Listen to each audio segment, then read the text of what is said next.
guys, welcome back to my blog. Today I'm going to show you about my workout routine. I call it the Signature Steven routine. Invented it myself. This routine will change your life. You ready for it? It's just bicep curls. That's it. 100 bicep curls every single day. You see, bicep curls are not only super easy, they also work out all your muscles all at once. Arms, abs, calves, quads, all of it. Now that's it. It's revolutionary. I better make sure no one steals my idea. How do I protect my workout routine from being stolen? Hello and welcome. Thank you for asking ADAL. Hi there. Patents are a little different than copyrights and trademarks. The way you get rights into a patent or a patented technology only comes from the US government. So for example, trademark, you can get common law rights. Copyright, you get rights to the copyright the minute you create a work. But with a patent, you claim an invention. So it's any kind of a method or process or utility, an invention that is novel, unique, and non-obvious. Okay, those are the three statutory requirements. And one of the key elements about novelty is that if the product has been out in the market, like you've been publishing it or you've been marketing it and selling it for over a year, it's no longer novel, and therefore there's a statutory bar to ever filing a patent. So one thing to keep in mind with your patent is you don't have to file before you start talking to people, but you have to make sure you know when the clock is ticking.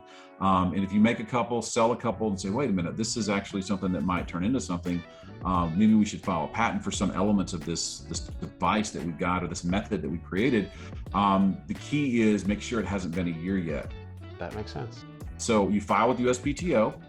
It's a relatively simple process to file, but it's difficult to do if you've never done it before. So there are special lawyers that file patents, and they're called patent attorneys. They have to be licensed specific. In addition to being licensed by, say, the Texas Bar Association, the State Bar of Texas, you also have to be licensed by the Patent Office. So there's a patent license that you would get if you want to file patents. Now, you don't need a patent license to file trademarks, but for an attorney to file patents on behalf of other people, you need to file. Now, any inventor can file their own.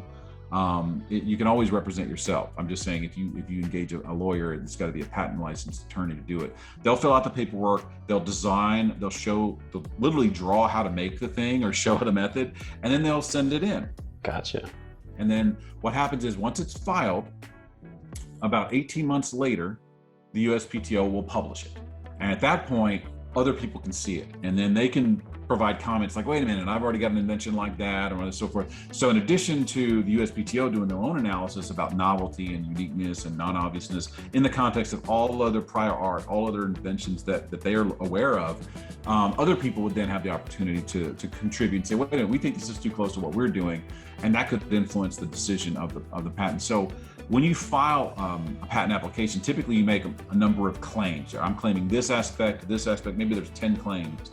All you need is one claim to be successful for you to have a patent. Now, you only have a patent on that one claim, but you still get to say, I have a patent. So anything that's not embodied in that final patent, no matter how many claims you originally make, is not considered part of your own patent.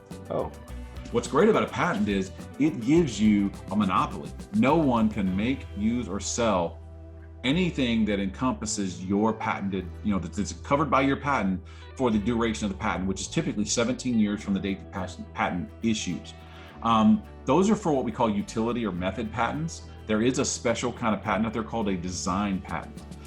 It's a little different because it's more about the ornamental functionality of it, like furniture and some elements like that, where it's not so much that a chair is still a chair, but it's the way the chair looks that makes it unique. It's similar to a trade dress, almost like a copyright, but it's industrial designs, is what's referred to outside the United States.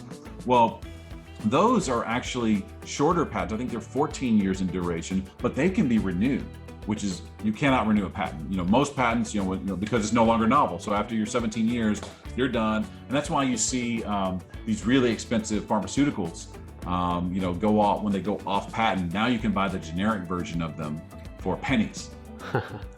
Wow. And why is that? Well, to get a patent, as I mentioned, you literally have to draw a picture or show how to create your whatever that product is. So anybody in the world could theoretically, they have the information from the patent office, they can Google it or whatever and go to the PTO and find out exactly how to make it, but legally they can't do it, they can't produce it. But the minute that patent expires, all the know-how is there that anyone who wants to make that could actually go out and and produce that product, which is where you get generic drugs.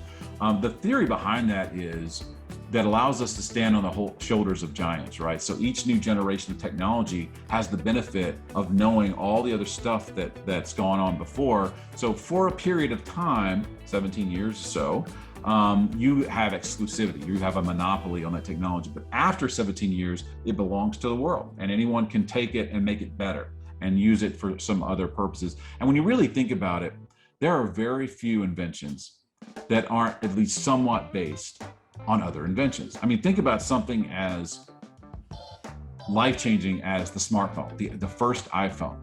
Well, what was it? It was part computer, part phone, part camera. I mean, all these things already existed. They just didn't exist in that same functionality. They weren't combined into the way they were. And that's kind of how most patented technology is that it builds off old technology. And one way we encourage that technology to move forward is by sharing that information. No kidding. I do want to point out also that because you can only get the patent rights, that exclusivity for that period of time, if you have a valid patent, it doesn't happen naturally. It can only come from the government. So if you don't get a patent, you can't stop other people, okay? You have to have that piece of paper. And also, if you have a United States patent, that doesn't stop someone in Mexico from making it because you don't have a Mexican patent.